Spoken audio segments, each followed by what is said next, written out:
Selebgram Lucinta Luna tetap menjalani aktivitas seperti biasanya selama Ramadan ini. Rutan Pondok Bambu Duren Sawit, Jakarta Timur, meminta para tahanan untuk tidak berkumpul akibat wabah virus corona.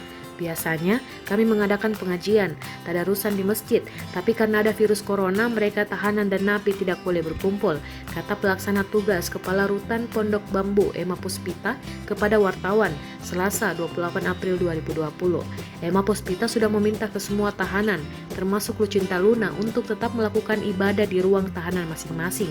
Kalau mau tadarusan, mereka melaksanakan seperti biasa, sama seperti lainnya, jelas Emma Puspita. Lucinta Luna tetap diperlakukan sama seperti tahanan dan napi lainnya di Rutan Pondok Bambu.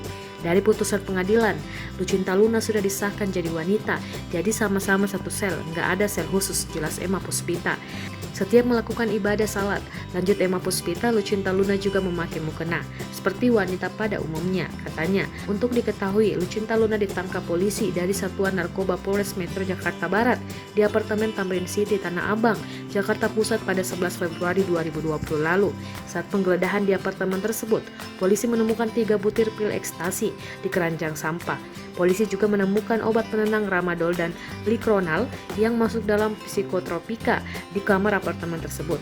Setelah dilakukan tes urin, Lucinta Luna positif menggunakan benzodiobat yang masuk ke psikotropika, sementara 3 orang lainnya negatif.